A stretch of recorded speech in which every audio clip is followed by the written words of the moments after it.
नमस्ते, hello and welcome to Score Clever. मैं हूं जिया। And hello guys, मैं हूँ Virat and we are your current affairs experts from Score Clever. तो चलिए शुरू करते हैं जनवरी 2026 के daily current affairs. All this content is from our daily banking premium current affairs PDF, जो आपको हमारे स्कोर क्लेवर टेलीग्राम चैनल पर एब्सोल्युटली फ्री मिलेगी। Absolutely. और दोस्तों, ये कोई नॉर्मल पीडीएफ नहीं है। रीसेंट बैंक एग्जाम्स में जिन एस्पिरेंट्स ने स्कोर क्लेवर से तैयारी की है, उन्होंने करंट अफेयर्स में मैक्सिमम 29 अटेम्प्ट्स दिए हैं। You know why?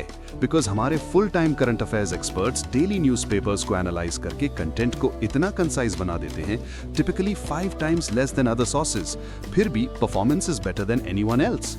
Exactly, so no more wasting time. Channel join करने का लिंक डिस्क्रिप्शन में है, do check it out. Let's start with the first news national affairs से। यस, तो जर्मनी के federal chancellor Friedrich Merz India आए हुए हैं on PM Narendra Modi's invitation. ये उनकी पहली ऑफिशियल ट्रिप है। वो सबसे पहले अहमदाबाद पहुंचे। ओह, अहमदाबाद। लगता है साबरमती आश्रम और काइट फेस्टिवल पक्का विजिट किया होगा। You guessed it right. उन्होंने पीएम मोदी के साथ साबरमती आश्रम विजिट किया and jointly international kite festival 2026 को साबरमती रिवर फ्रंट पर इनॉग्रेट भी किया। इसके बाद वो बेंगलुरु भी गए, जहां उन्होंने इंडियन इंस्टीट्यूट ऑफ साइंस में centre for nano science and engineering और बॉश कैंपस विजिट किया। Wow, quite a packed trip. कोई इंपॉर्टेंट एग्रीमेंट्स भी साइन हुए क्या? ऑफ कोर्स, इस विजिट के दौरान total 19 MOUs and joint declarations of intent sign हुए। इंडिया जर्मनी CEO फोरम भी हुआ अहमदाबाद में, जहां India Germany centre of excellence launch किया गया। साथ ही जर्मनी ने green and sustainable development partnership के अंडर 1.24 बिलियन यूरोज की न्यू फंडिंग कमिट की है। That's huge. और मेरे जैसे ट्रैवलर्स के लिए कोई गुड न्यूज़? बिल्कुल, जर्मनी ने इंडियन पासपोर्ट होल्डर्स के लिए वीजा फ्री ट्रांजिट अनाउंस किया है। So next time you are flying through Germany, no visa needed for transit. Also Germany ने अहमदाबाद में एक ऑनररी कॉन्सुलेट भी खोला है। फैंटास्टिक। चलो अगली खबर पर चलते हैं। यूनियन मिनिस्टर मनोहर लाल ने IIT दिल्ली में एक centre of excellence for regulatory affairs in the power sector inaugurate किया है। अच्छा, तो ये पावर सेक्टर की रेगुलेशन को बेटर करने के लिए है। इसे एस्टैब्लिश किसने किया है? It was jointly established by IIT Delhi, the Central Electricity Regulatory Commission (CERC) and Grid Controller of India Limited, यानी कि Grid India। इसका मेन एम पावर सेक्टर में इंडिया की रेगुलेटरी कैपेसिटी को स्ट्रेंथन करना है। Got it. And next, a very interesting first ever news. Union Minister Dr. Jitendra Singh ने India का पहला open sea marine fish farming project launch किया है। Oh wow, where? Andaman sea में नॉर्थ बे श्री विजयपुरम से। ये project ministry of earth sciences और उसकी technical arm national institute of ocean technology यानी NIOT मिलकर इम्प्लीमेंट कर रहे हैं। फोकस है ओपन सी में मरीन फिनफिश और सी वीड की खेती पर। That's a great step for livelihood generation using science. Minister ने और कुछ विजिट किया वहाँ? यस, उन्होंने Mahatma Gandhi marine national park भी विजिट किया, जो 1983 में एस्टैब्लिश हुआ था and it is one of the first marine parks in the country. Cool. अब चलते हैं गुजरात, जहां यूनियन मिनिस्टर अमित शाह ने मानसा म्यूनिसिपैलिटी में 629 करोड़ रुपीस के डेवलपमेंट प्रोजेक्ट्स इनॉग्रेट और लॉन्च किए हैं। 629 करोड़, दैट्स अ लॉट। क्या-क्या प्रोजेक्ट्स हैं? He inaugurated a state-of-the-art sports complex, Mansa underground sewerage system and a new fire station. उन्होंने हिस्टोरिक मालाव लेक के रीडेवलपमेंट का फाउंडेशन स्टोन भी रखा। और अहमदाबाद में? अहमदाबाद में उन्होंने pharma academy for global excellence page का फाउंडेशन स्टोन रखा, इंडियन फार्मा अलायंस के 25 साल पूरे होने पर। प्लस गांधीनगर में इंडिया की पहली hi-tech bio safety level 4 BSL-4 lab का भी फाउंडेशन स्टोन रखा। ये इंडिया की सेकंड BSL-4 लैब है, पहली पुणे में नेशनल इंस्टीट्यूट ऑफ वायरोलॉजी में है। BSL-4 लैब, ये क्या होता है? BSL-4 labs highest level of bio containment labs होती हैं। यहाँ पर most dangerous and exotic pathogens पर रिसर्च होती है, जैसे Ebola virus. So it's a very big deal. Impressive. And next up, economy section से मूडीज रेटिंग्स ने इंडिया के लिए GDP ग्रोथ का फोकस दिया है। Any guesses for FY26? Given the current trends, maybe around 7%? Very close. The projected GDP growth is 7.3%. काफी strong number है। Indeed. अब आते हैं बैंकिंग सेक्शन पर। RBI ने बैंक ऑफ बड़ौदा को इन प्रिंसिपल अप्रूवल दे दिया है। Approval for what? To convert its existing bank primary dealer business into a wholly owned subsidiary for undertaking standalone primary dealer business. Primary dealer, ये government securities में deal करते हैं, right? सो अब BOB का ये business एक सेपरेट कंपनी की तरह काम करेगा। एग्जैक्टली, अ होली ओन सब्सिडरी। और एक और बैंकिंग न्यूज़ है, कर्नाटका बैंक ने कर्नाटका गवर्नमेंट के खजाने 2 यानी K2 फाइनेंशियल मैनेजमेंट सिस्टम के साथ इंटीग्रेट कर लिया है। इसका मतलब अब कर्नाटका बैंक के नेट बैंकिंग पोर्टल से स्टेट गवर्नमेंट रेवेन्यूज कलेक्ट किए जा सकेंगे। Simple and efficient.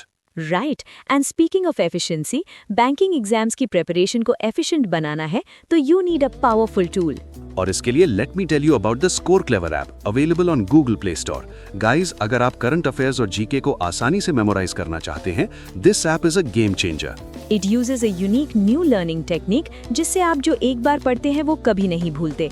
It's design to make learning easy and permanent. So download the score clever app today. चलिए, ब्रेक के बाद अब डिफेंस न्यूज की बारी। DRDO ने फिर कमाल कर दिया है। They have successfully tested a scramjet engine. Scramjet engine?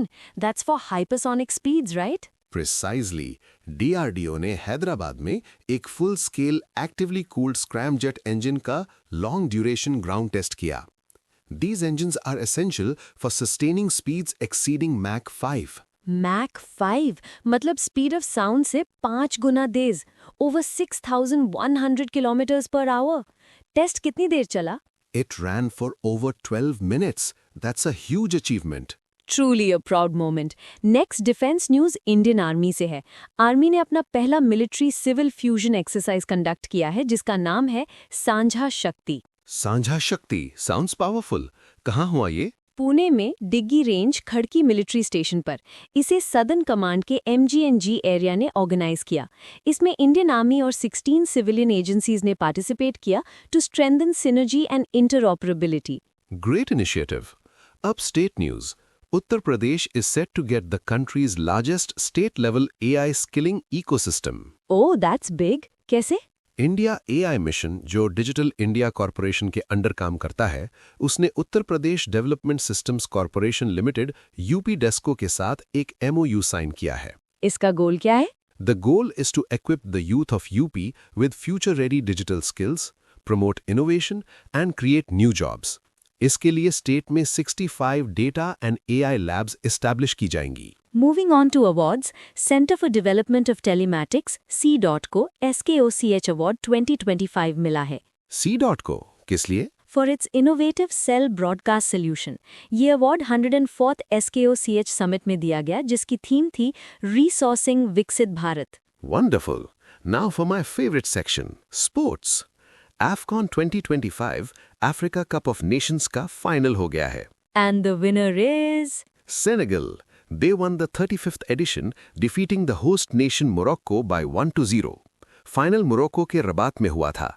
And guess what? Third place Nigeria को मिला. Congrats to Senegal. What about individual awards? Best player कौन बना? बेस्ट प्लेयर का अवार्ड मिला सेनेगल के सादियो माने को। मोरक्को के Brahim Diaz was the top scorer with 5 goals और मोरक्को के ही Yassine Bounou won the best goalkeeper award. Fair play award भी मोरक्को को ही मिला। चलो अब एक थोड़ी sad cricket news. New Zealand cricket team ने इंडिया के अगेंस्ट 3 मैच ODI सीरीज 2-1 से जीत ली है। ओह नो, और इसमें सैड पार्ट ये है कि this is their first ever bilateral ODI series win on Indian soil. Player of the series कौन था? न्यूजीलैंड के all-rounder Daryl Mitchell. Well, congratulations to them. अगली न्यूज ओलंपिक मूवमेंट से जुड़ी है। इंडियन ओलंपिक एसोसिएशन ने 2 बड़े इनिशिएटिव्स लॉन्च किए हैं। कौन से initiatives? They have launched the National Olympic Education and Development Program and reactivated the National Olympic Academy. इसका एम इंडिया के ओलंपिक मूवमेंट को स्ट्रेंथन करना है। इम्पॉर्टेंट अपॉइंटमेंट्स भी हुई है इसमें। IOA प्रेसिडेंट PT उषा को नोआ का प्रेसिडेंट अपॉइंट किया गया है और IOA vice president Gagan Narang को डायरेक्टर बनाया गया है। Great choices. Finally, we have some news from the obituary section. Yes, Thomas Kuthiravattam, a senior leader of the Kerala Congress and a former member of parliament in the Rajya Sabha, passed away at the age of 80. May his soul rest in peace. और एक और sad news है। Davinder Singh गर्चा, a former Indian hockey player and Olympian, passed away at 73. Oh, he was a key member of the Indian team that won the gold medal at the 1980 Moscow Olympics, a true legend. Yes, and he was also conferred with the Dhyan Chand Award in 2021. The nation will remember his contribution. So that was a packed day with a lot of important updates. But wait, the action isn't over yet. अभी तो practice का time है. Absolutely. और practice के लिए we have the Current Affairs League on our Telegram channel. It's the IPL for current affairs. रोज रात 8 बजे हम दिन के करंट अफेयर्स पर एक क्विज कंडक्ट करते हैं. A new league starts every month and your scores are counted till the month end. और winners को मिलते हैं exciting rewards. So what are you waiting for? Join our Telegram channel Current Affairs League right now. Joining link description में है. तो इसी के साथ आज का पॉडकास्ट यहीं खत्म करते हैं. कल मिलेंगे विद मोर अपडेट्स. तब तक के लिए keep learning And stay clever with Score Clever. Jai Hind.